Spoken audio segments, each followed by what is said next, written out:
and welcome to Top Fives, the show of everything. Top Fives, presented by the Sex Effects. I'm Joy Parati. And I'm Sean Day. And folks, we have a good old-fashioned traditional movies and music top five episode for you this evening. But before we get to all the movies and the music, Jonathan Day, how the hell are you, my friend? I'm doing good, dude. Just trying to get through the week, and yeah, that's kind of it, dude. Like all the, I don't know what's coming up that I'd be excited for. I started watching the Winter Soldier Falcon and the Winter Soldier show, Yeah. and I got up to the second episode, which is the one they currently aired, and yeah, kind of digging it. There's some very Are interesting, you? some interesting topics they're hitting there. I would say. But based on Joey's expression and reaction, it's like you're not taking Well, it. I'm just like, and whatever. I just, so much of pop culture has become like, I'm going to use these characters to say this thing. I'm just like, just give me a good story. And like, maybe they are. I don't know because I haven't watched it. I love Anthony Mackie, Yeah, but I have zero fucking desire to watch this show. yeah. It's Maybe when I get bored, I'll throw it on. But like last night, I watched an old Dick Cavett interview with Alfred Hitchcock, and I was fascinated for 45 minutes. I was like, "This is cinema. This is this fantastic." is cinema. Um, No, I'm giving it a go. It's not like I knew from the get go. It's probably not. It's gonna be a different type of show, I guess. Like compared to like one of it, they're gonna be all different. So, this and looks more in line with regular MCU type stuff. And as yeah, we've covered in this show, I'm kind of burnt out on the MCU. I feel you, So dude. I feel you. Hey, buddy. Sorry, my cat's like meowing in the background. you should be sorry. But yeah, I checked that out. There's some topics, especially I guess. Yeah, are we ready for a black Captain America? I think is kind of what. Of course we are. Of course Yeah, we are. yeah. So that's what we're touching on. But yeah, other than that, dude, checking that out. Not much really. I released an album with the Sonic Riders, my production group with Maddie, who's has been on the show before, and it's called Synthesis. It's a 5-song EP, and hey, buddy, and yeah, it's like some songs we had from the quarantine days, like last March, and we figured we have like 30 odd tracks, but we chose kind of the ones that kind of work together. Cream And of the crop. the cream of the crop. So yeah, check it out, guys. And you can just go to @SonicRiders on Instagram and find our Linktree link to find it on your streaming platforms. But yeah, other than that, like just the release and kind of doing that for a bit. It's been a okay week. It's been like nice, and the weather's been nice too out here. It's not super chilly or crazy weather. It's starting to feel It has like been nice. has been nice, right? So Very yeah, nice. Yeah. that's kind of what's going on with me, dude. How about you, Joe? Nice. What's up with you? What is up with me? What is up? Let's see. I can't remember. Hey, buddy. What did we watch Friday night? I don't remember. This I was weekend. in a bad headspace. No, I mean, It's all good. I've been depressed and it's my show, so I'm gonna fucking say it. I haven't been in a great headspace. And so yeah, I've just kind of been withdrawing and just kind of doing my own thing. Um, and having said that, Alicia came over Friday night and did not leave my side. She was wonderful and kind of helped me reset a little bit. Yeah. Saturday morning, I had to go to the bank and close out and open a new bank account, and that was just a headache and a half Probably a headache, because I yeah. had an appointment, but they didn't have my appointment, and I Yeah. had to wait, and I had to walk around, and but then afterwards, I walked down. I went to the bank and right at the edge of Chinatown in North Beach, and then when I was done, I walked up to Washington Square, and my lady and my dog were there waiting for me. So that Oh, was nice, very, dude. very lovely. We got coffee. We walked around. We eventually got Joe's. We had gin fizzes. Nice. Ooh. Yes, very nice. Walked over to Vesuvio, and they were serving socially distanced outside in the alleyway between City Lights and Vesuvio. Oh, cool. Delicious. Had just ice cold Stellas in the sun. I don't remember the last time I've done that, so that was wonderful. And the next day, kind of did it all over again, except left Mart at the apartment, and walked down and got sandwiches from the little Vine. I'm giving all these little shout outs. And then planted at the boardroom. I believe, yeah, it's on Green Street. And just drinking Stellas and gin and tonics. And by the way, speaking of gin, Yes. Alicia's really turned me on to gin. I've always liked gin as an alternative, as a clear alcohol. Yeah. Um, It's better than like you know, vodka or I'm, something. I don't like vodka, but I'll fuck with gin. And we've been having this lunar gin. Have you seen it? Hendrick's Lunar Gin. No. What is that? Um, Hold tight. You're gonna see me in my shorts. I don't care because it's my shorts. Hey, buddy. We're gonna read this label here.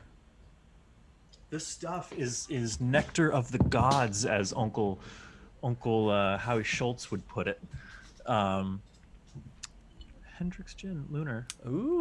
It's very good. I like the bottle. But infused with natural oils of the night. From our cabinet of curiosities. I'm going to read this to you. This is what Is this what it says on the bottle, huh? the label says. Somebody got paid to write this. From our cabinet of curiosities, Hendrick's Lunar is a limited release conceived under the influence of moonlight. On many a night, you will find our master distiller, Miss Leslie Gracie, tending to the botanicals in her beloved distillery hothouse. It was here, one moonlit evening, that she was inspired to create the rich, warm, and alluring liquid. It is decidedly delectable, with tonic and a slice of cucumber, or try it as a Hendrick's Lunar Moonlight buck by adding ginger ale and a squeeze of lemon. I mean, and they're not wrong. Like, this shit is delicious. It's so good. We Stands picked by it the at Trader label. Joe's. Yeah, it's very good. We've been calling it the Moon Gin, but it's the Lunar. The Lunar Lunar Gin. Gin. So have you been Very- mixing it with anything, or is it just kind of have it Tonic. tonic? Yeah. Yeah. Ooh, that's And cool, a little dude. Lime. Yeah.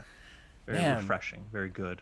I can't remember the last time I had like a gin drink, dude. It was probably the last time I went to a bar, like a legit bar. So, yeah, I don't know. But gin, We I don't make know. 'em- we Maybe make I'll 'em have to here at switch it the- up. We make them here on Green Street sometimes, you know. That's what we do. That's what we do. Yeah. You know, because I'm not always in the mood for. Like, usually it's between beer or Jameson, Yeah. and Just switching sometimes I'm up. not in the mood for either. So something like you know, gin's like right down the middle, right? Yeah, and sometimes all right. on a night like tonight, Coors Nice Light little- does just fine. just fine. Little So, Coors. I like that. Some Coors Light.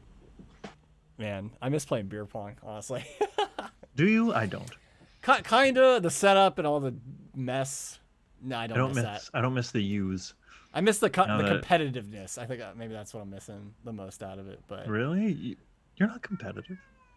I'm decently. When we're hosting parties and stuff. I think, That's fair. That's fair. House you know, rules. we You gotta let we the gotta house rule. hold the house down. But yeah, gin, dude. Yeah, I'll have to check that out. You Yin. said you got that at Trader Joe's? Trader Joe's? Trader Joe's, yeah. Nice. Trader Joe's. very good. Coming in clutch. Yes. So, you know. Yeah, man. Joey, Yeah, do, we, man. do we have any pop culture news or anything that's kind of in the ether? I'm sure we do. Let me go on to IO9. Yeah, I I'm not seeing anything. I'm seeing absolutely nothing. Yeah. It I does. figured. It sounds like Black Widow and the new Cruella de Vil movie are both going to be premiering simultaneously in theaters and on Disney Plus if you have a certain tier. Oh, interesting. I know Disney Plus. I think they upped their price or something. I remember I got a notification, but I don't know what tier I'm on. I didn't know they had a tier system. That's interesting. I don't Well, know. I'll check it out, but I don't know. It's that movie's been like delayed for forever, right? I mean, it's been like 8 years, I think. something like that, right? The So- fact that ScarJo has not had her own MCU movie is such bullshit. Oh yeah, for up sure. until this point. Yeah, yeah, Whatever. We're finally gonna hopefully they do it right. yeah. Hopefully they do it right. We'll see. Hey, cat. No. But I have no interest in it. I have zero interest in. Yeah, I mean, you know, her character's badass and stuff, but yeah, I'm not But like, she's already dead. she's dead She's already dead. already. So unless they're gonna try to fill in the gaps or something that way, or I'm who so sick of knows? movies that fill in the gaps. The Yeah, gaps are gaps for a reason. They do not need to be filled in. But whatever. yeah. What? Whatever. Like think about the first time you before the prequels existed, and think about the moment where Luke meets Obi-Wan, and he's like, "I served in the Clone Wars beside your father," and he's like, "You fought in the Clone Wars." Wars? That's all you got. That is all you got in You had to terms of like figure out what that. the Clone Wars was, But and what did it do to your brain? yeah, I Right? just went out. It's like You what? saw this. You saw it all, and everyone saw something different and Yeah, specific to them. And then they give us Attack of the Clones, and or you actually get to see the Clone Wars, and it's like, well, this kind of sucks. Um, sorry, cat's just driving me nuts right now. Scratching your nuts right now? No, my cat's driving me nuts right now. 'Cause Oh, I thought your cat was scratching your nuts. I'd been like, bad kitty. here, buddy, come here. Oh, never mind. Okay, whatever. Yeah, man. Yeah, that leaving it to your kind of imagination is always kind of the fun part with some movies and some things like that, right? You know. And the thing was, and I'm sorry, but the thing with like Black Widow, right? What was the line in Avengers? You've got all that red in your ledger or whatever, blah blah blah. Yeah, yeah. Whatever Disney is going to give us is not as extreme or violent or evil of Yeah. what you probably have in your head right now. And what you have in your head right now from that one little piece of dialogue is probably so much more badass and awesome than any story that Disney is going to let Marvel put out. I agree with you for sure. You know, Disney and especially I don't know what it's rated, probably PG-13. PG-13. Yeah. Like I want to see it rated R, freaking, but they would still dumb it down, I think. But I don't Rated know. R, like, does the R rating really, like, I don't know. I have a big problem with R-rated superhero movies. Oh yeah. Oh yeah. Yeah. They Not a don't. big. I have a problem. They could do. I honestly think they could do more with R-rated superhero movies, but I don't know. But they never do. They never do. Deadpool, Yeah, that's what I mean, yeah. Deadpool, language-wise, Deadpool pushes it. But Logan did not need to be R-rated. The few F-bombs they threw in felt gratuitous, and the violence was never like, okay, there's more blood in the splatter, but Yeah, it's like, yeah, that's you kind know, of all they I kind of think added. Yeah. for every Deadpool and Joker, you get, 5 or 6 Logans, and it's just like, okay. Yeah, I want them to push the envelope a little bit more on those kind of rated R movies. Like, go hard on it, dude. You know, if you're getting that At the R rating. same time, they're characters invented for children. True that. Yeah, that's true. So But I'm with you. I'm with you. If you're gonna go for an R, go for a fucking R. go for a fucking R. I miss Even- hard R movies. Yeah, like even Logan. Like, yeah, it didn't have to be R, but since it was R, it could have gone like harder. I think we talked about this. Like, I want to see more freaking Wolverine like ripping dudes apart and tearing shit Yeah. up. Not I wanted the necessarily violence to be just- more creative. Yeah, not necessarily just his usual kind of like digging it in, with his blades and stuff. So, but I don't know. I don't know if we'll ever get that kind of thing. Like, it's almost like I want it to be like The Boys, almost like how. But we have The Boys, and The Boys is what The Boys is. You know what I mean? Yeah, like, yeah. Why do we have to make Batman The Boys or Superman The Boys? You know what I mean? Yeah. That's what I'm saying. Is like these, and Black Widow. I mean, is any Marvel character is. You're not getting much more than a PG-13 in the comics. So why, when you translate it to film, would it be anything harder than that? That right. That's my take on it. You know what I mean? Yeah.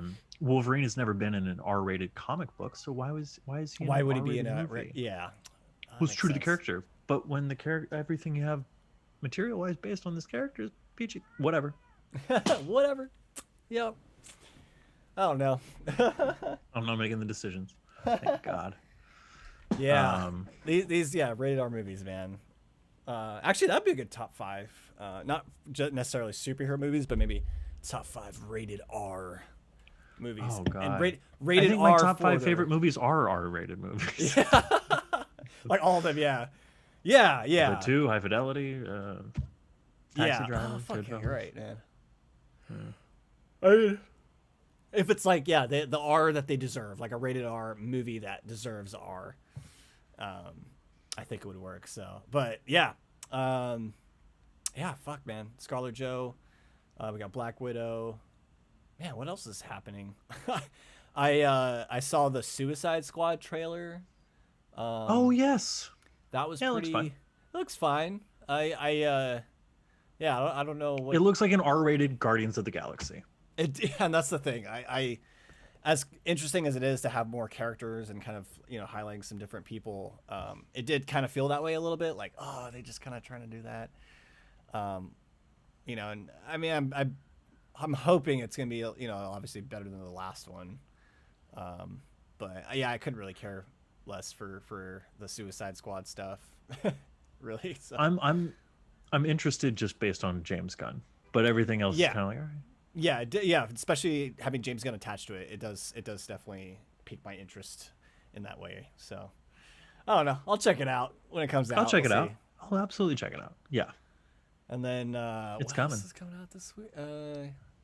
Kong versus Godzilla, which I didn't really watch any of the Godzilla movies. I could Yeah. I could yeah.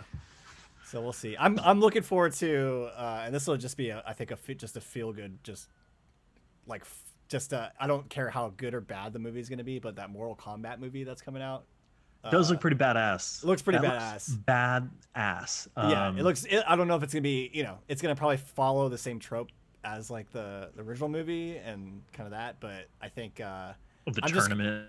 yeah, I'm just gonna watch it just to have a escape. Kind of a nice escape and reminisce about playing Mortal Kombat or some shit. So That's But, one of the few that actually looks like it's gonna earn its R rating, yes, yeah. Especially I heard at they least in might terms of do- violence.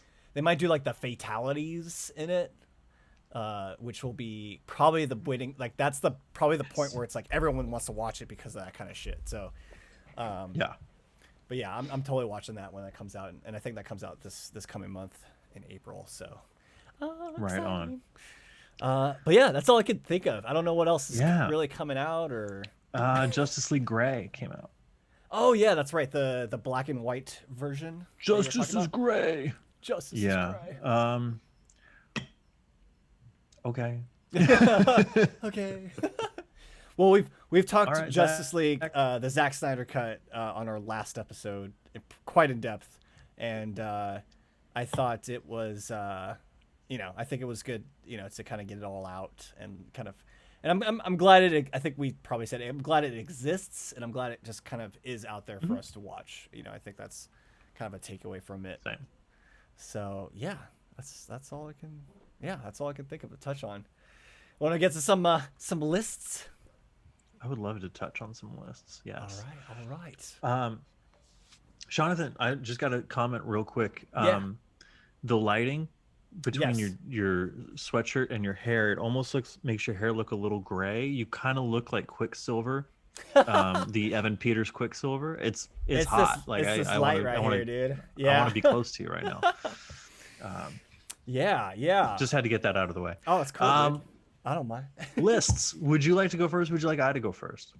You go first, Joey. I think. All right. Interesting topic tonight. Right on. So I was watching. Alicia had never seen Titanic, Ooh. and we watched Titanic. Titanic is like, I don't want to like it, but it's a good movie. Yeah. I mean, the And performances yeah. aren't wonderful. The writing is not wonderful, but the filmmaking, the whole scope, you become invested. It's corny at times. It's a little, but you go with it. It was so much fun sitting with her and being with her while she watched it for the first time, hearing, oh my god. It was, and James Cameron is a filmmaker that can make you do that, Yeah. So it was a lot of fun. So I began thinking, well, what can I spin this into list wise? And I think it falls into the category of historical epics. So Jonathan, What are your top 5 Historics. favorite historical epics?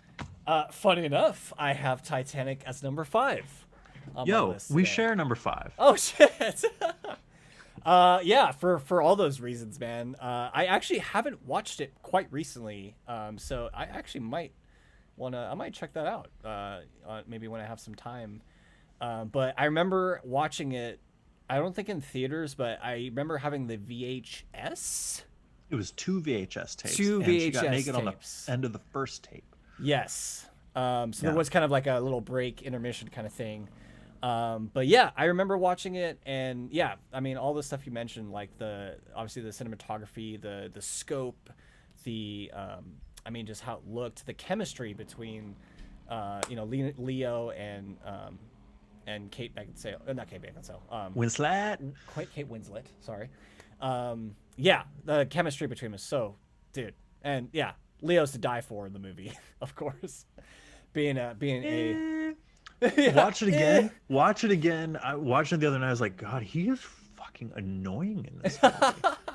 Like he really is. He just talks and talk, and you're just like, oh my God. He thinks he's smarter than he is. And he's a determined young man, right? I think, yeah. a very determined young man. Yes. But He's yeah, an artist, you see. it'll be interesting to watch it now that I, kind of seeing it a few years later, and I'm sure it like visually holds up, especially from being like from like '97 and like For the most part, yeah.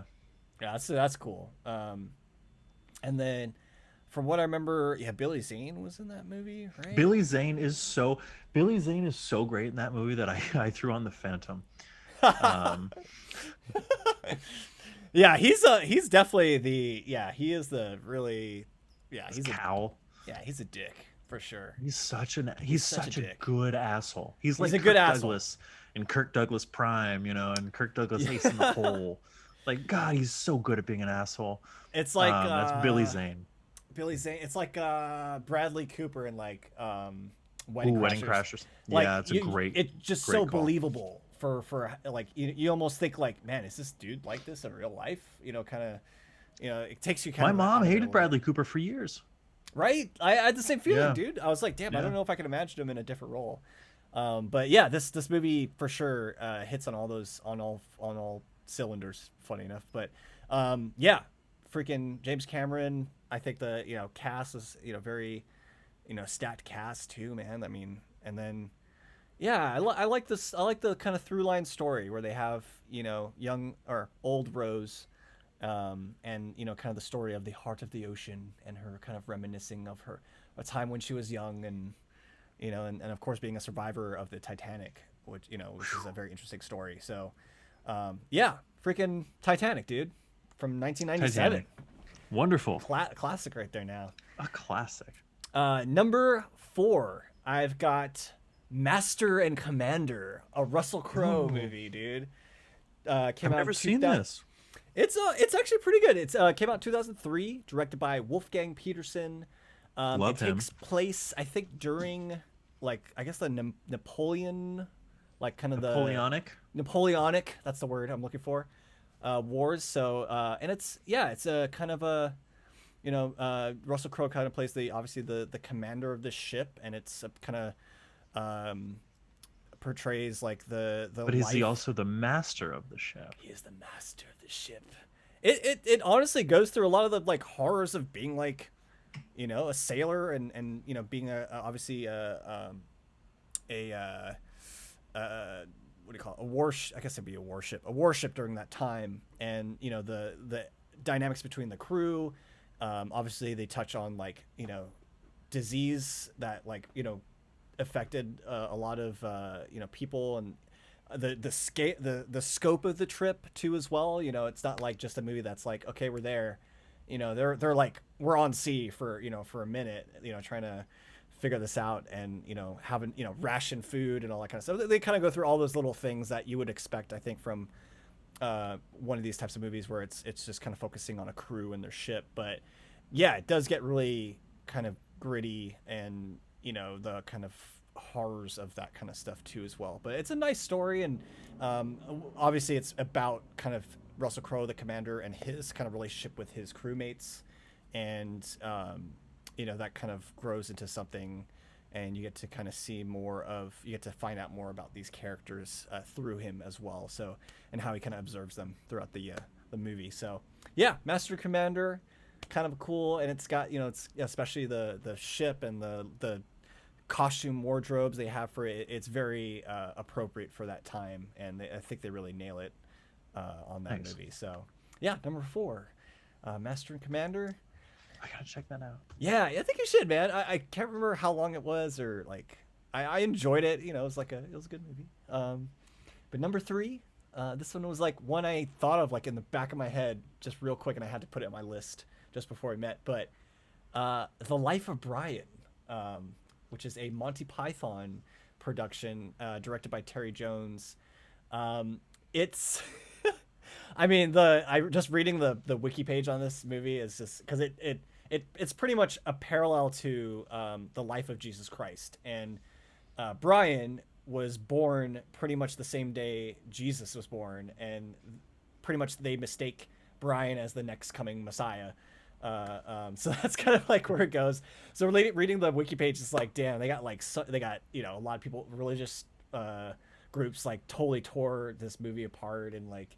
So for its time in the 70s, like late 70s, it was, very bold of Monty Python, but also like, I mean, that group was not afraid to really, kind of make, humorous movies that touched on these kind of topics and touched on maybe, religion or, maybe glorifying, someone or whatever. But yeah, and it takes place kind of the Roman, obviously the Roman Empire and the kind of they actually have Pontius Pilate in the movie as well, and yeah, it's a fun movie. Hell yeah. And it just like in typical Monty Python fashion, I don't think they stay in that period. I think they kind of go kind of different, kind of similar like The Meaning of Life. If you've seen The Meaning of Life, that kind of goes, it has like different stages, but it stays pretty much in that same time period. I'm gonna make a confession. I've seen Monty Python skits. I have not seen any of the Monty Python movies. And you lent me Life of Brian in high school, and I never watched it. I tried, dude. And I couldn't get. I think I would enjoy it now. Yeah, for sure. At the time, I couldn't get into it. It's like Monty Python, especially their British humor, and like, it's a very niche like kind of humor, I guess, and I think out of all their movies, I think Life of Brian is probably one of their funnier ones for sure. Yeah, and it's the song, it's the tune that's in there while they go through a crucifixion in the film, and there's a guy next to Brian, and he's singing the "Always Look on the Bright Side," and that song is. In context, it's kind of an interesting scene. Yeah, and so I always think of that song, and kind of related to that. So, and that's weirdly enough, it's a weird positive from the movie. So yeah, Life of Brian is number 3. Right on, very good. Number 2, actually, this movie I think I mentioned on my Criterion Collection mentions when we did it with the 3 friends. So Seven Samurai. Directed by Akira Kurosawa, if I said his name right. Came out in 1954.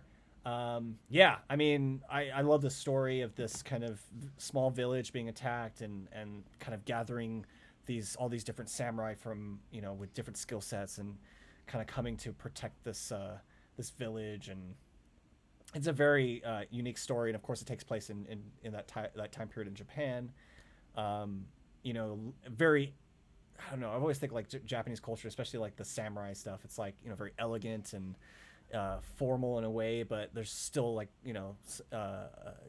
violence and, that kind of stuff. So it strikes a good balance between those, I think. Yeah, absolutely. Yeah.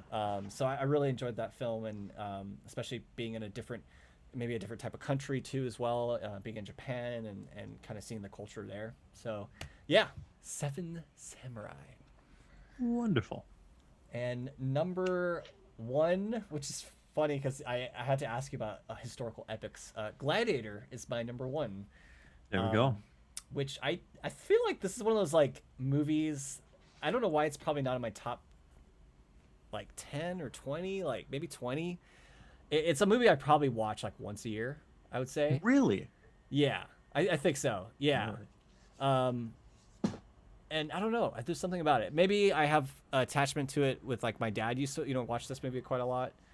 Um, and yeah, I think it's a nice story. It definitely has, especially setting up Maximus and his character, and he obviously suffers a death of his family, and he obviously is you know pretty much put into this, put into becoming a gladiator and trying to rise up from the ranks, and it's this nice kind of story for him and his kind of growing from his tragedy, I guess. So Yeah, totally. but yeah, Gladiator for number one. Love that. I threw that on like last month actually. Yeah. Are you not entertained? My name is Gluteus Maximus Explosivus. Yeah. And Man, that scene though, where I mean, there's a lot of like very intense scenes. I mean, when he finds his wife and I think daughter or child or son, I think, I wasn't sure, I can't remember, but it's a kid. it's a kid. But yeah, when they find that moment, it actually reminded me of that scene in Jojo Rabbit when Ooh, that's a that's a very good call. nice paralleled scene where you obviously know what happened, but they don't need to show you the whole The graphic. of it, but you can tell, I think they got burned or something like that, burned alive or something like that. So yeah, and just from there, starting off where that's where that character's at, and you kind of see him grow, and obviously, he was a general, I believe, in the movie, so he has this kind of people respect him that knew He was going to be Caesar if things and he had was gonna panned be out. exactly. And then of course, Yeah. Joaquin Phoenix being like this killer Little bitch. bitch. Yeah, he's a villain. He's definitely a very hateable villain in the movie, a bad guy. So yeah. Go look at yourself in the mirror and be a bad guy again. Yeah. Um, So yeah, Gladiator for number one. that wasn't good. Don't laugh at that. But anyways, That's a Joey, good number one. That's a very good number one. I feel like that is encompassing in the past 20 years. If you were to think about what's a historical epic, Yeah. you would really only kind of have Gladiator to point to. Yeah, there hasn't been that many like recently that I can think of. Well, I'm always down on CGI, but I really think like, part of what makes these movies come alive is the fact that back in the day they were building sets, they were building costumes, Very they were practical, yeah. it was practical. There was CG here and there on the in the fringes, and but I do think there is a human element to, or maybe people are just sick of historical epics. I don't know. I don't know. I would think like especially historical epic.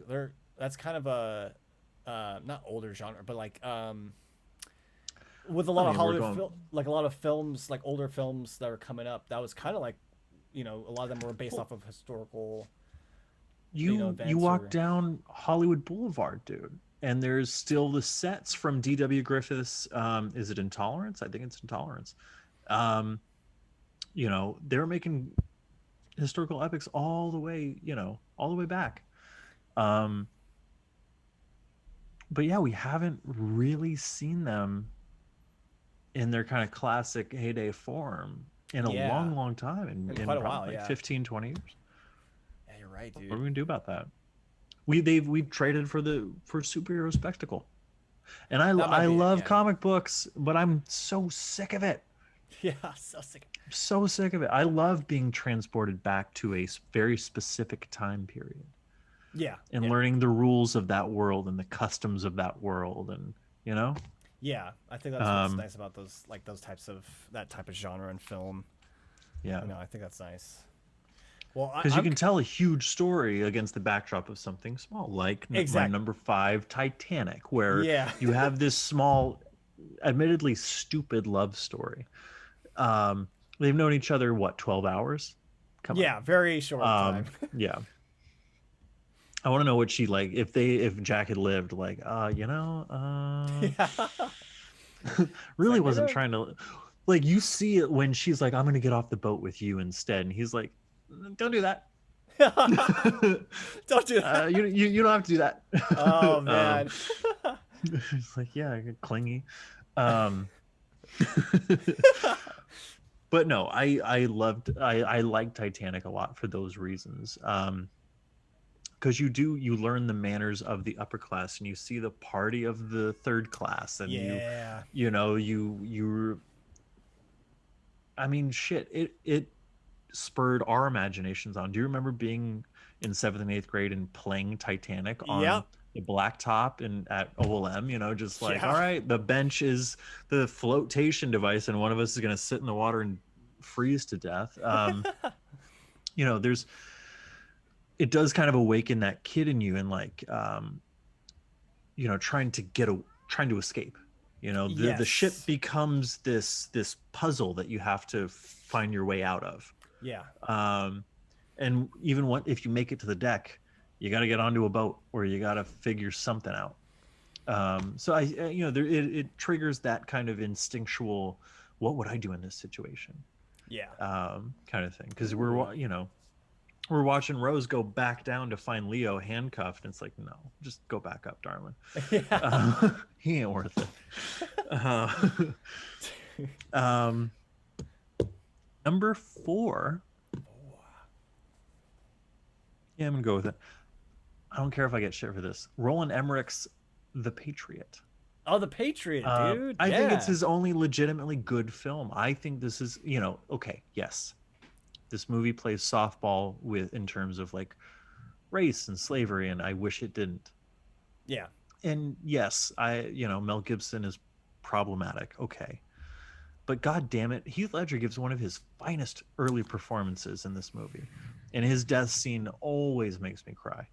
Um, if not for him, I mean, Mel Gibson brings it when Heath Ledger dies, and he has that Yeah. moment, and he's just, his lips are trembling, and he doesn't know, like, What? Yeah. It's heartbreaking at that moment it's for sure. heartbreaking. But and it tells this story of a father and son. Really, it's a father paying for his sins, but against the backdrop of the Revolutionary War, which is one of my favorite time periods. um it's maybe a lie, but the revolution, the birth of America, as it's told to us in school, is kind of the greatest underdog story ever. Yeah. No, I agree with you. Yeah. um and so to kind of see this, because America needs to pay for its sins, you know what I mean? Like, there's so, like, I really like that movie, and I know it has its problems, I know it has its shortcomings. Mhm. um but the villain is really great. Oh yeah. um Yeah. I hated that guy. I'm blanking on his Yeah, name. he's a Fuck. British But actor, right? he kills both the sons. Yeah, Yeah. he kills both the sons, and he's just, when they see him at the, like, the jail cell kind of thing, he's like, "Yes, I remember you on that farm and that stupid little boy. Did he die? Hmm? Did he die?" What And a you're just like, dick. "We're Yeah. mm-mm." No, get um, that battle axe ready. honestly. But and there's those moments, but also from like a historical standpoint, the filmmakers went to the Smithsonian and looked at, I remember watching the DVD featurettes or whatever, the making of, and the costume designers, like, you're holding the actual uniforms that these guys fought in, and I saw a sweat Whoa. stain, and that is the sweat that made this country, and you're just Whoa. like, they get a lot right. Like, we watched it in social studies That's in eighth right. grade. Yeah. Yeah. Yeah, it's a good I movie. was I like that movie a lot. Ooh, the Patriot. The Patriot. Number 3, you and me saw this movie together at the OCO. It's 13 Assassins, so it's kind of like your Seven Oh Samurai pick. yeah. um but I mean, it's very similar to Seven Samurai. But this one, I don't know, I always really, really enjoyed this movie, and it took its time. It had this epic quality of almost like a Star Wars film, and you had Yes. 13 Obi-Wans, and like, yeah, I don't I don't know what else to say. It's just it really the scale is amazing, the insight into the culture, and like the Harry Carey. It opens with a dude doing performing Harry Carey, I believe. Yeah. um and just there's something about not only that culture but that time period and that culture of honor and dignity and all of Yeah. that, and it's fascinating. It's yeah. um so 13 Assassins, check it Hey. out. Number two, I was always mad at this movie once I like started getting into film. Fuck that movie, because Goodfellas should have won Best Picture. But you know what did win Best Picture? Dances with Wolves. And you know what? Dances with Wolves. It's a All right. fucking really good movie. I feel Um, like I've seen the movie. I don't know if I it's remember it so good. though. So when I was sick last, like right before, like last December, we're talking December 2019, going into 2020. Yeah, yeah. You'd gotten sick, and then I'd gotten sick, and then It everyone. was going around, dude. I think that was pre-COVID. Yeah, for sure. I think it was like a pre-strain of COVID, because Yeah. that was some otherworldly type of sickness. Um, but anyway, I just remember being sick and like not and just like watching movies, and I threw on Dance with Wolves, and like I was Glued. into it the Yeah. whole time. I was like, whoa, because it's like Kevin Costner, you don't do it for me. But it's the story built around him, right? It's him learning the culture of the Native Americans and becoming one with the tribe. And Hmm. I think it's ridiculous a little bit that he, starts wearing their clothing and like, falls in love with the only one white woman taken in the, from the tribe or whatever. And whatever. Of course, there's problematic elements. The movie was made 30 years ago. Um, but the things that they get right, and I've watched like YouTube videos of like historians being like, this is pretty damn accurate, Interesting. especially the buffalo hunt. Oh, okay. Those are real buffalo. There are some animatronic buffaloes Yeah. mixed in, Whoa, but what? I was watching a historian and they were like, this is exactly what it would have looked like, Whoa. and the scale of that thing. Yeah, It's yeah. beautiful filmmaking. It's What the heck? beautiful. And to kind of be transported to that time and see it in color, it almost moves you to tears, really. It's just like, wow. Man, so high recommendation. Man, I have High to rewatch recommendation. this. Yeah, because I've probably seen it once in my life. Like, I yeah. recommend it big time. Big It's number time. two on my top five. There we go. Number one, I think this movie is hilarious. I absolutely adore this movie. Um, and I think more people should watch it, but I understand that it's kind of a tough watch for most people. Uh, Barry Lyndon by Stanley Kubrick. Oh, I haven't seen this one. No, Oh, Barry Lyndon. oh, yes. What I is? mean, Okay. it's 3 hours, Okay. maybe over 3 hours, and it's a slow 3 hours. You're gonna watch it like good and hungover. That's how I suggest watching Barry Lyndon. Is if Okay. you've had a rip roaring good time the night before and you can't even look at your phone the next morning, throw on Barry Watch Lyndon. this, baby. Yeah. Um, but it begins and ends with dueling. Um, Oh, cool. and it's just this kind of scummy social climber. I think he's Irish, and just kind of works his way up. Um, and he's not a good dude. And I think that's where the humor comes from, because I found this movie hilarious. And I don't think most people get that reading from the film, Yeah. but Okay. I think it's very, very funny. Um, and it's one of the most gorgeous movies I've ever seen in my life. Oh, Kubrick okay. really, he took old like Rembrandts and old paintings of the 1700s, Yeah. and there's shots in this movie that you could take a still of and frame it and put it on your wall, and people would be like, oh, who painted this?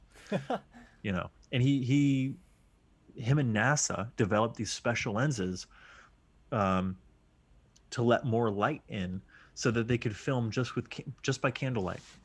Oh, Oh, So wow. there's only like one or two instances of like external lighting, but for the most part, that movie is naturally shot. Really? Wow, that's Hmm. super It's interesting. it's gorgeous. It is Naturally gorgeous. natural light. Ooh, okay. Yeah. So the only lighting is either the sun or candles. Dude, Um, what? That's super hmm. cool. It's I did not know very, that. very It's a cool. little fun fact right there. Yeah. Yeah. So I highly, highly, highly recommend Barry Lyndon. Um, I love that movie. I absolutely love that movie. I think it might be my favorite over Clockwork Orange in terms of Stanley Kubrick Whoa, films. interesting. Yeah, Okay. yeah, That's a lot to say there. Okay. Okay. yeah. Cool. But you got to be in the mood for it. You can't Yeah. just throw it on. Can't just be like, yeah. You have to be hungover. I'll say it for my next hangover day. I look like a floating head. I'm gonna turn these It's kind of lights on cool real quick. actually. It is kind of cool, but it's freaking me. Oh, excuse me, I'm yawning. Been up early. So good. Where'd you watch? Did you watch it on app? Is it Apple TV or is there a 4K No, version of it right now? Or I have the 4K Blu-ray transfer from Criterion. I bought the physical disc, but I believe I first watched it on the Criterion channel. I doubt it's still there. okay, I'd have to find out where it's streaming. where it's streaming? But yeah, like I first watched it years ago. Um, Solid like 3 or 4 years ago. Cool. It's really good. Yeah, there's still a few Stanley Kubrick movies I haven't seen, so that maybe that'll Same. be on my list. Like of, I want to watch Lolita because I hear such good things, but like the subject matter makes me a little queasy. I'm like, I don't know. Yeah. Do I really want to watch? I don't know. Yeah. I don't know. I'll check it out. I'll for sure watch this one you recommended. It's because if it's your number one, you're saying I saw Clockwork Orange through you, and I know more about Stanley Kubrick I think through your exposure or you exposing him to me.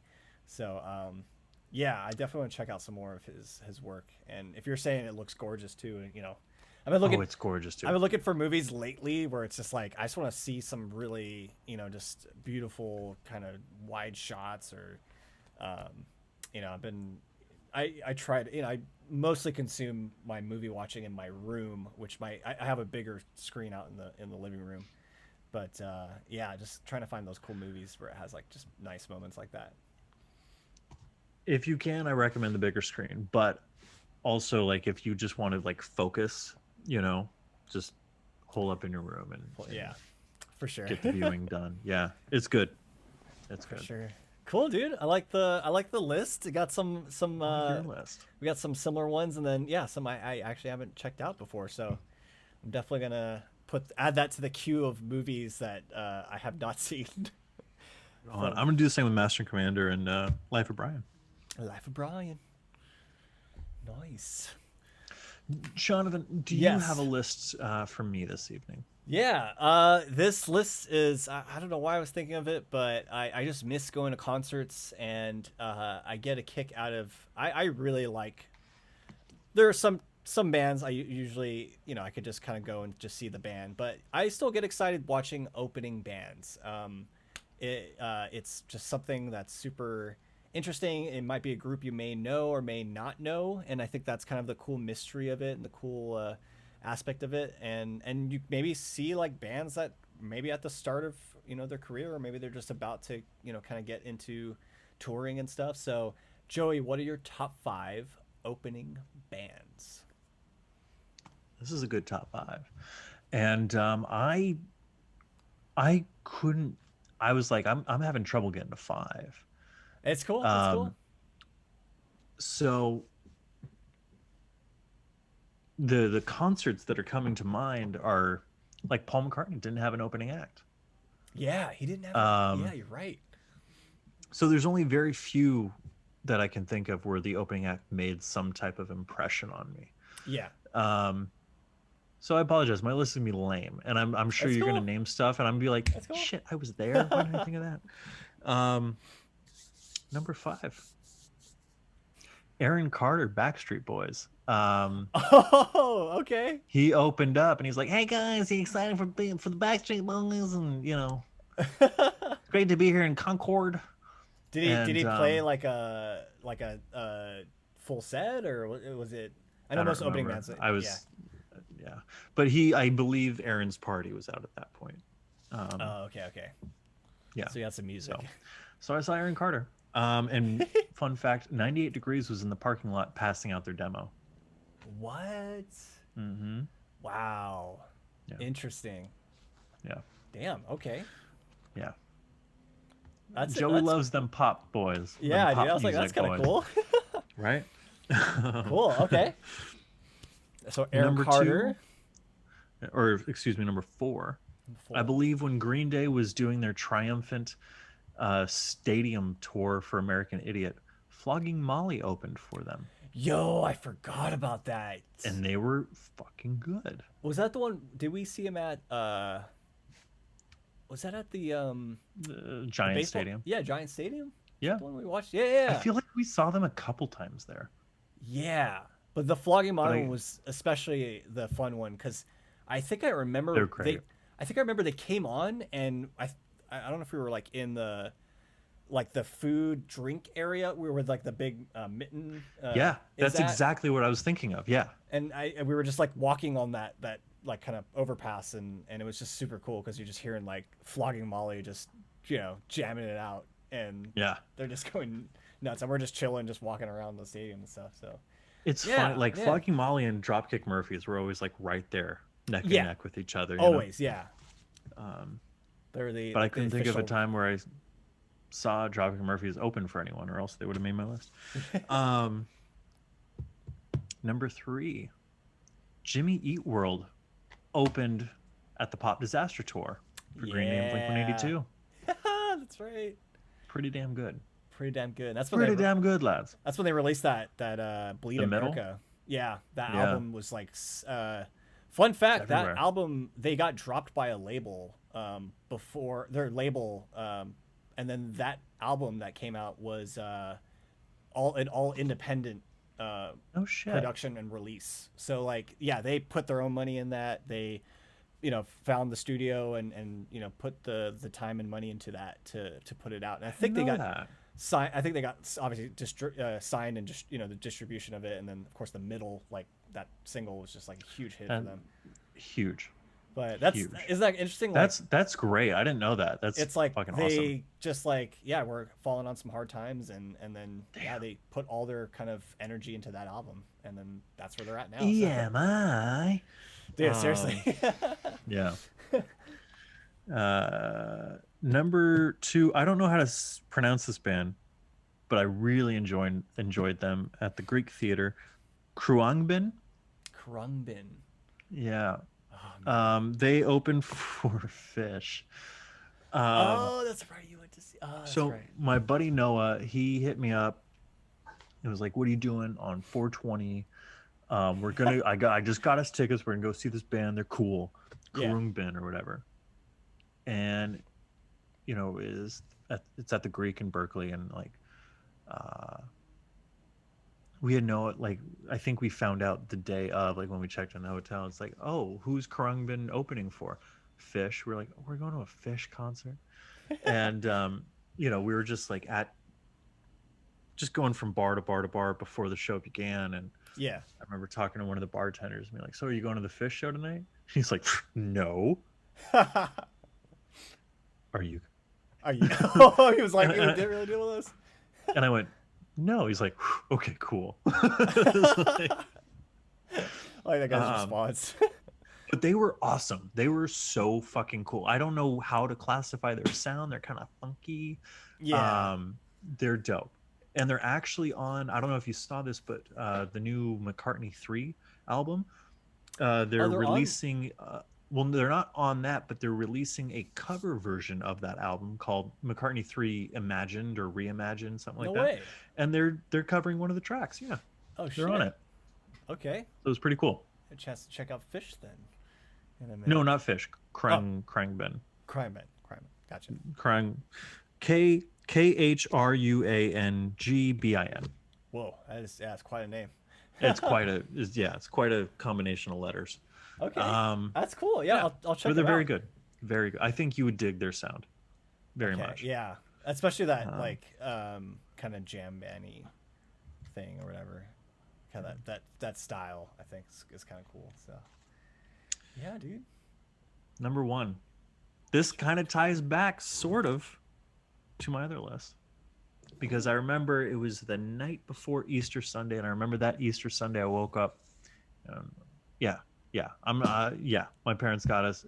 My mom did Easter baskets until we were way too old, and in my Easter basket that year, I got the Patriot. This was 8th grade, and your dad, the night before, took us to the Warfield to see Sum 41, and No Use for a Oh Name. yeah, dude. No, excuse me. The Starting Line was the opening act, and they were so fucking good. That is the one opening band performance that has left just an indelible impression on me. We went right down to the merch table. I feel like they were there, but I could be wrong. But we all bought their CD. It's got Mandy right? Moore on the tape on the cover with the phone, and the phone cord goes all the way off the picture. Say It Like You Mean It is the name of that first album, and it's so good. It's so good. It's such a classic, perfect pop punk record. Yeah. But they came on stage that night with all of the energy in the world, and they were just so good. They were so good. And I've loved them ever since. Yeah, dude. Yeah. Yeah. Like especially it was the bass. I can't remember his name. I'm so sorry, but the bass player in the band. He's the lead singer, and Yeah, like tall, kind of curly-haired white guy. Yeah, he had so much. He had so much energy. Like being the bass player and front man, I guess. But like I remember that gig, and funny enough, I have him as my number. This is my number one too, man, because I think we could both agree that it did leave like a weird lasting impression. I felt like they were Totally such a strong group to see, and not knowing any of their music before. I don't know if I'd never heard of them. I don't think I've ever heard of them before we went to see them in concert. So they opened for No Use for a Name. Yeah, and they're who opened for Sum 41. You know what I mean? Like it was wild. And for all those reasons you mentioned, dude. I mean, just like they were just so captivating, and like they pulled you in, like, and that's always a tough one with the opening band, right?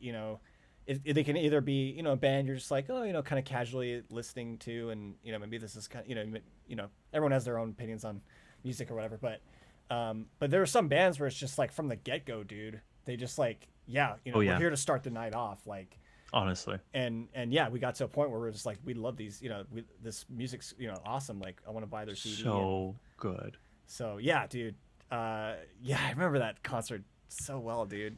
Like I remember the Warfield and the way it looks, and like just seeing them kind of like they're doing it's pop punk, dude. They're all jumping and stuff, and having lights aren't even out yet, Yeah, they don't get the full light show, you know what I mean? So it was a very and I think they released 2 records, and I think they like hiatus, but they kind of got back together, kind of deal. Did they eventually? The second album was based on a true story. I didn't. That one was like hardcore emo. I wasn't really into that one, but that first record is pop punk. It's so perfection. Good. Yeah. And actually production wise, I really like the production of that album. It's a good sounding record. Like really good. Drums, the guitars are just so beefy, and then the vocals are just so nice and up front, and then the single off that album, Best of Me, was like the big single, and then our band played a cover of Left almost Coast immediately. Envy. Left Coast Envy became like a staple of our set. We still play it to this day. So I feel like actually when we play that song, I kind of remember that time when we got first introduced to that band. So I like your list, Joey. There are a few crossovers I have. Yes. I think the first Aaron Carter. Aaron Carter. The Starting Line and excuse me, and Jimmy Eat World opening up for the Pop Disaster Tour. Where do they fall on your 2 for the Jimmy Eat World concert, because I think it was one of the earlier concerts, kind of my first few concerts I remember going to growing up, and then just hearing Jimmy World. I can't remember if I heard that middle song before I saw them, and so that, maybe I got excited to see, it's like, oh shit, they're the one who released that song. But I remember them being kind of similar to Starlight, like very fun and just like high energy from the get go, and so I was immediately in and like excited for the rest of the night and the rest of the bands coming along. And it was that early like 2000s was just like pop punk was just such a huge, it was such a big genre, it was really big. And there was a lot of great bands coming out of that time. And Jimmy Eat World was kind of I felt like at that time they were they're starting to build their peak, but they became like a really big band like in the next few releases they had. So and it's cool actually. Jim, I guess I can relate this to maybe a share time, but I feel like I've mentioned this in my share before. But Jim Atkins, the lead singer, has a podcast called Sound, the Frequency of Sound, I think it was, or Sound.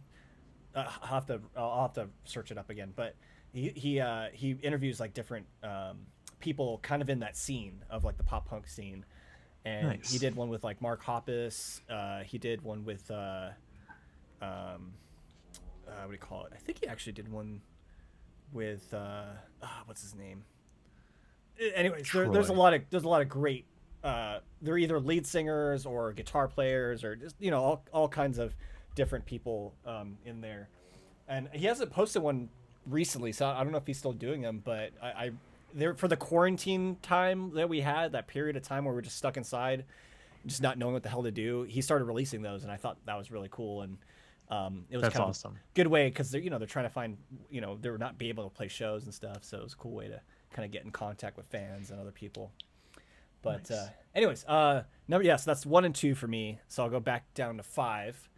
Funny enough, the show was at the Warfield. I saw the band The Used open for Boxcar Racer, which was Tom DeLonge and Travis Barker. Tom DeLonge. They're a side project. Oh man, that reminds me. I have a share time thing related to Tom DeLonge. Funny enough, I'll mention that later. But yeah, The Used. They're again kind of like in this period of time, like all these bands were kind of coming out, like, and The Used were such a unique band because it was kind of the first time I heard like screaming in like they're much harder. Yeah, they were kind of the first time I heard like screaming in songs, and there's like there's obviously like metal music and all that kind of stuff, but this kind of genre and that time, it was just like the first time hearing that. And I remember they opened for them, and they probably had that one record, their first record out, and they probably built like a small fan base, so you could already tell when they opened, like people were there to see them. And I thought that was really telling of like, oh wow, this band, like they've gathered some following, you might have some good songs and stuff like that. And the lead singer, of course, he's just again high energy.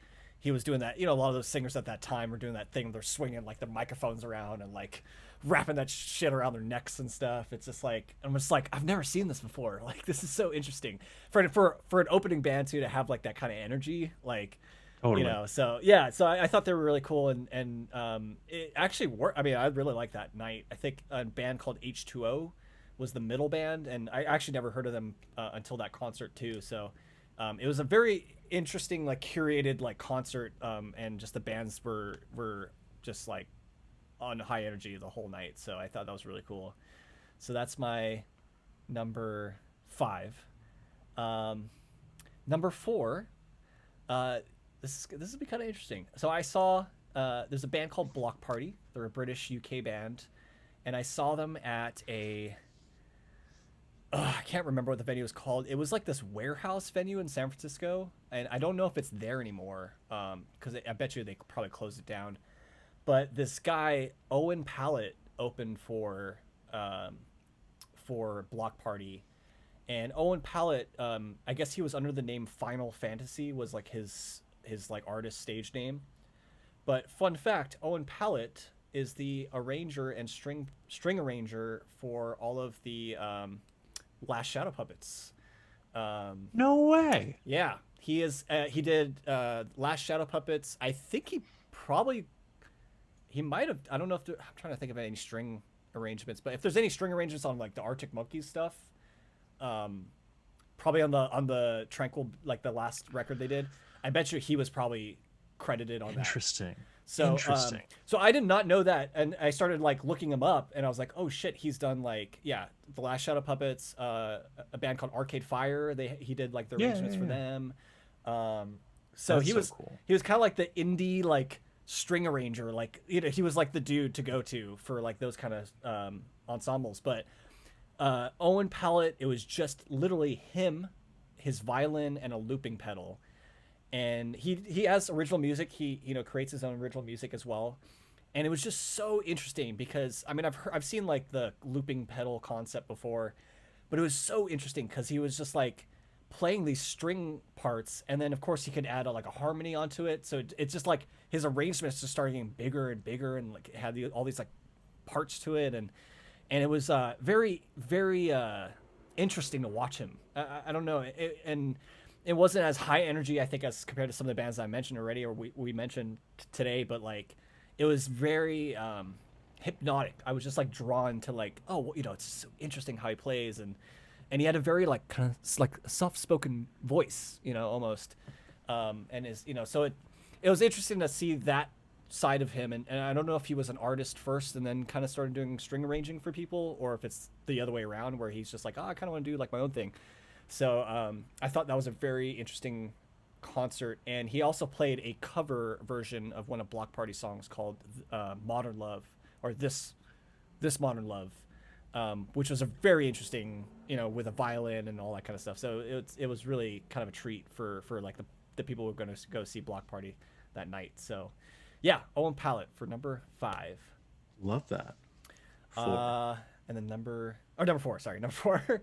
And then number 3, this band, a fairly new band I've been kind of listening to. They're called Hail the Sun, and Sun worshippers. Sun worshippers. They're kind of on the, I guess, the alternative, like, they're not metal. I'd say alternative rock, but they're kind of a little more progressive. They kind of do some different things in their songs. We're a little bit country. Yeah, we're a little bit rock and roll. They're a little bit of everything. So yeah, Hail the Sun. I think they're from out here, but I saw them play at one of my like old coworker of mine invited me to a show, and this band Circa Survive was playing, which I've never seen. I wasn't like a huge. I wouldn't say I wasn't a huge fan. I listened to their music, but I wasn't like a big fan of theirs. I was just like, oh, they're good. One, I saw them live, and I was blown away. And the fandom, I was surprised at how many people. Like, they're kind of an older band. They're kind of in that our 2000s kind of band. You know what I mean? They've been going on for quite a long time. But Hail the Sun opened up for those guys, and they were just fantastic. And what's really cool is the drummer is they start off, the singer is on his own, right? And they go through like 2 songs, and then the singer just like, he's like, all right, I'm gonna play drums now. And I guess the band, as they started out, it was the drummer of the band who became the singer. And so they do that with their sets. They have another guy fill in on drums, and the lead singer does his thing, and that's then cool. Halfway through the set, he just like jumps on the drum kit, and he's like a fantastic drummer. And I just think I always feel like drummer singers, that combination is just, I feel like that's just such a crays. I don't know how those guys' brains work, because I don't playing either. Drums in general is just. I don't know how drummers' brains work. Like, fuck. So how do you sing and like do that all at the same time? But one, just I was blown away just by just sheer talent, obviously, and the rest of the band too, and they were very interesting. And I ended up going to like was it Warped Tour the next year, which I think was supposedly the last Warped Tour. And that's right. They ended up being on the bill, so I was like, shit, I'll watch these guys again. And then so nice. I started becoming like one of their, I started like watching them anytime they were in town. And I threw my underwear up on the stage, and I threw my underwear, smelled became a fan, only fans with those guys, I don't know, dude. Like, I think it's been a while since I've like, I would say maybe the Arctic Monkeys is a band. Like, we tried to go see them, any concert they had in anytime town. they were in town. Yeah. Anytime they're in town, we listened to all their records or whatever. So like these guys, I'm definitely following their That's kind of cool. trajectory, And the a really fun fact is, I actually met their bass player randomly at a Home Depot, and Right they on. seem like pretty chill people. So I just think that's they seem like a band that like they have fun doing the music, and they're really believing kind of like what they're releasing and stuff. So That's and cool. That's yeah, very cool. and they have a new record coming out I think this coming month. So I'm definitely gonna be listening to that. Yeah. Well, shit. Yeah, dude. And that's it. Till the sun, Two bitches. and one. 2-1 Right starting on. line, Jimmy Eat World. Love it. That's a good list, Shawnee. It's a very good Yeah. list. There's no Aaron Carter on your list, but that's okay. Yeah. I haven't seen that many I mean, honestly, I didn't see that many boy bands and stuff growing up. I only saw Backstreet. The Backstreet Yeah. Boys, yeah. I stand the BSB. PSP. Yeah. Jonathan, Yes. do you have anything you'd like to share with our dear, sweet, lovely, imaginary audience this week? Yeah.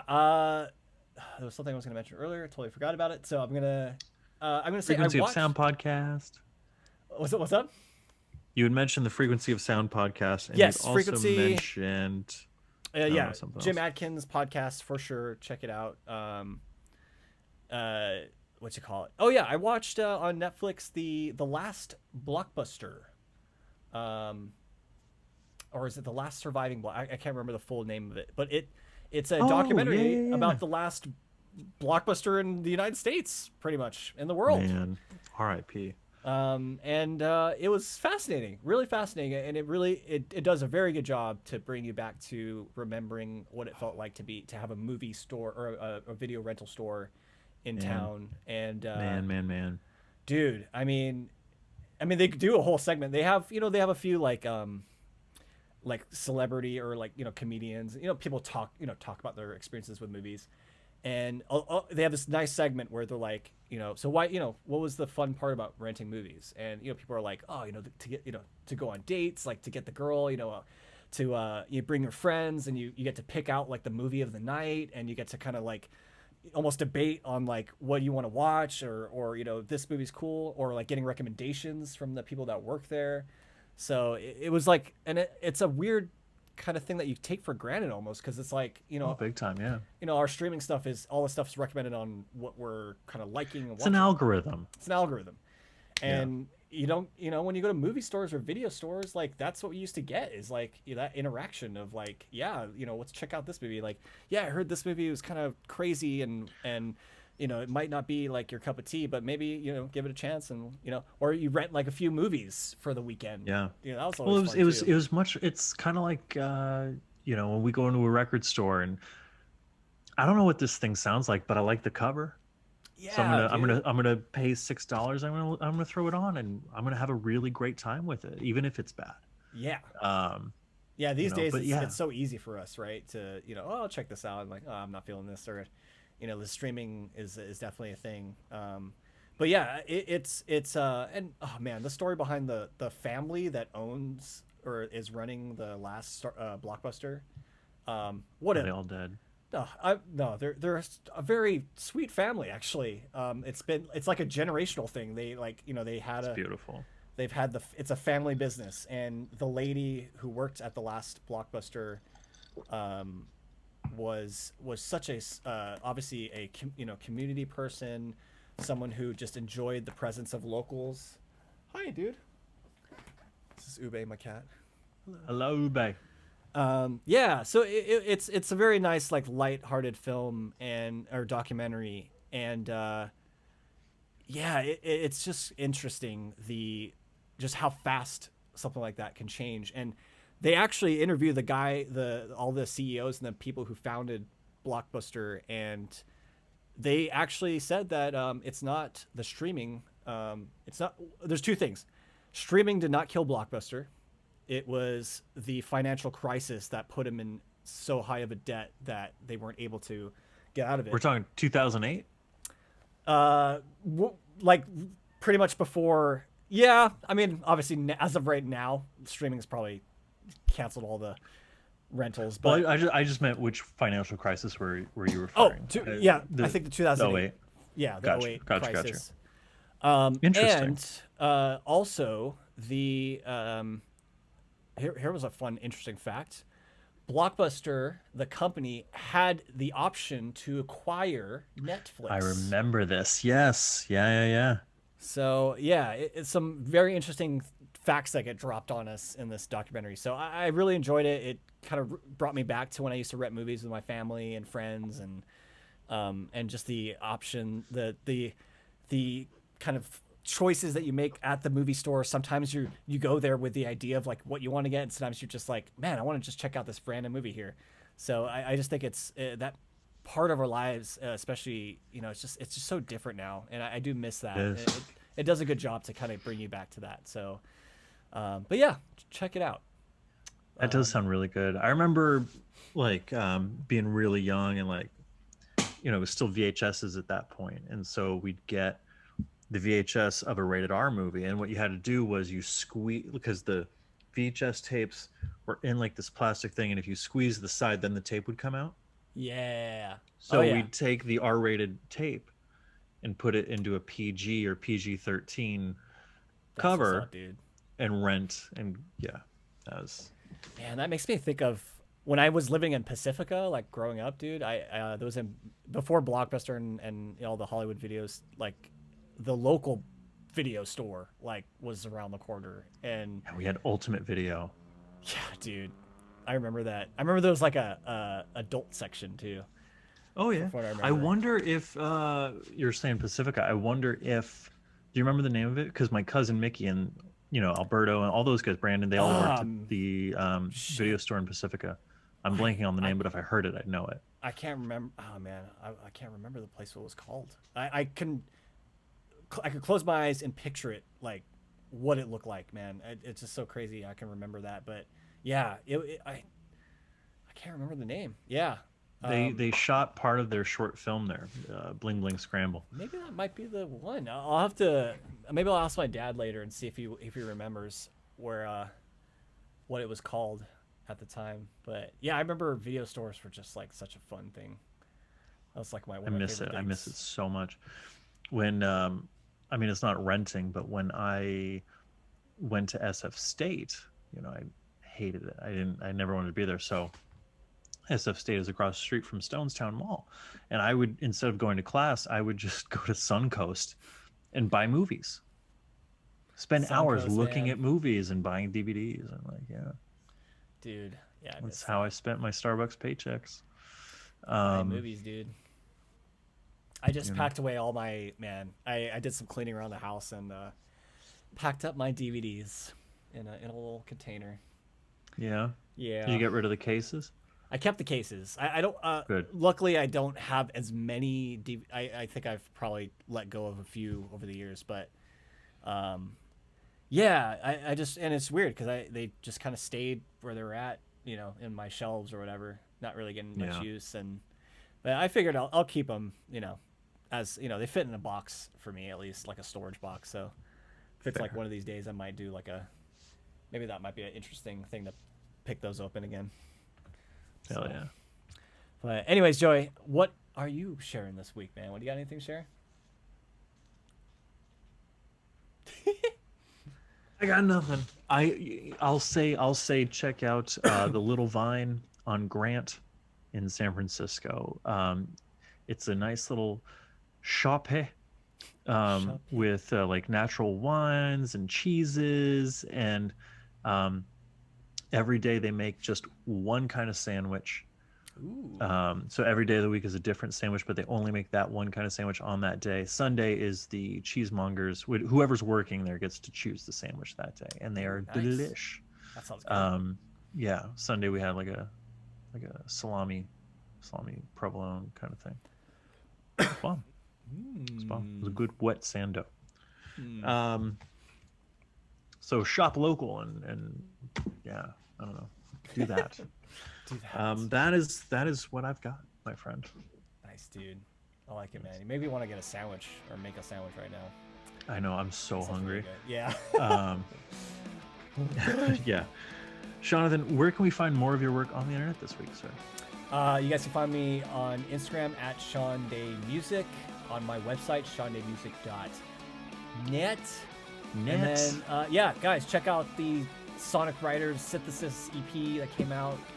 You can find us at the Sonic Riders on social media, and just give it a listen, give us a follow, and yeah, I mean, support the record as much as you can. There you go. Do it. Joey, where can we find you on the internet? You can check me out on Instagram and Twitter at Joey Parati and on my website, joeyparati.com.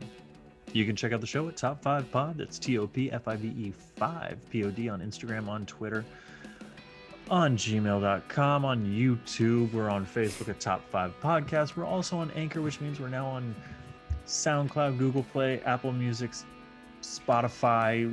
We're on all the things. We're on all the things. So please give us a like, give us a listen, give us a follow, give us your love. And Jonathan, we will give you all the historically epic times in return. I'll never get. I can get on board with that. I can get on board with that. Until next time, I'm Joey Parati. And I'm Sean Day. Thanks for listening.